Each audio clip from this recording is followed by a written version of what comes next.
Okay, so I'm gonna be refuting on stem cells. It was the argument that I'm refuting. So the claim I'm responding to is stem cell practice improves human health to a point where today's practice cannot reach. So the advocate's secondary claims are: first, stem cells have certain properties which can be usable as stronger medication. Second, stem cells provide a much safer alternative to other means of medication. First of all, just to clarify, the main claim is not quite clear enough to have a dispute over. The claim needs to be more specified with either adult stem cells or embryonic stem cells in the argument. It's more of an informative speech. Therefore, I'm not going to disagree with any of the points that were provided, but I'm going to prove that stem cells are actually honest, efficient things. So, in response to point number one, which is stem cells being stronger, is usable as a stronger medication. The study done by NIH, which was the first round of the first claim, is not found on their official website, on the NIH official website. So the evidence of stem cells reducing heart attacks and building up blood and so on should not be in evidence anymore. NIH only has a record of national public radio talk with the national audio about stem cells helping the heart and blood flow. However, it was posted in 2004, which is a little outdated when it comes to technology issues. And my next point is going to be, yes, stem cells can be usable as stronger medication, but the cost of it should also be considered. So in the fiscal year of 2008, the Health Institutes financed 260 research projects only on stem cells at the cost of $88 million, which is our tax money. So it actually caused an issue. People refuse to pay for tax because of their moral reasons of value of life using stem cells.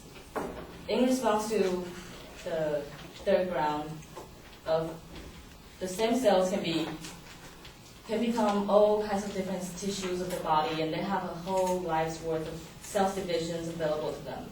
But Robert Moffat, who is the Director of Health Policy Studies at the Heritage Foundation, has said, they have also triggered malignant carcinomas in animals. So researchers are cautious about expecting any clinical trials using embryonic stem cells in the near term.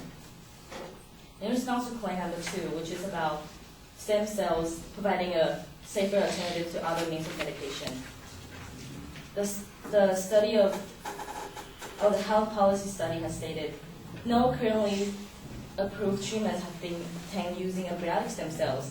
There are no human trials despite all the hype and all the media.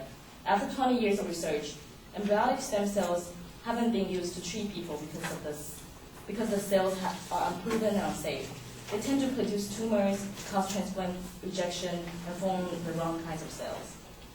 Researchers, an example of that could be researchers have used embryonic stem cells to grow in ear on a mouse back, like literally a mouse. There's pictures everywhere on the internet in books, but no person has grown ear from using stem cells.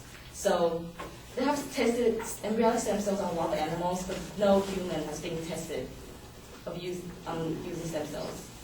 Like, no stats have shown that a human has actually grown out a leg or body part from using stem cells. Okay, in conclusion, it is significant to know that stem cells practices not only bring out positive outcomes, moral reasons should be considered, and the cost of stem cells is really high, and that's where our tax money goes. Therefore, we really need to consider issues like that.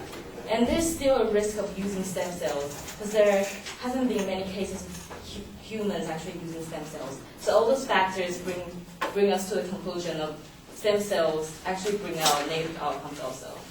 All right, thank you.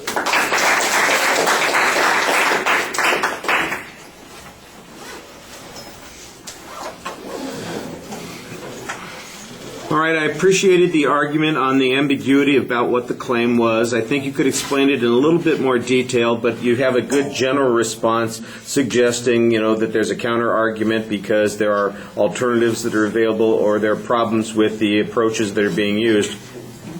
The challenge on the NIH study is okay. I do think that you ought to be looking at the advocates' evidence more clearly. You did mention the year that it came out and suggested that that's fairly old for this kind of technology. Later on, for instance, you mentioned that there's been no approval of human trials, that the only evidence that we have of embryonic stem cell success is our ears growing on the back of a mouse. And I think that you could say, for instance, when that information came up and point out that since 2004, that's the only information that we have that suggests that anything that the advocate's talking about here is true. On the $88 million that it costs, I think that that's an okay piece of information on one particular expenditure, but you get a little bit sidetracked on a couple of arguments, like whether it's moral for people to be paying for something that they don't approve of. I don't think that that gets you very much.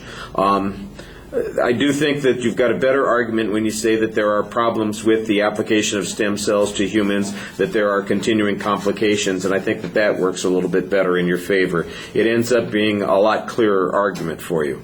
All right, thank you.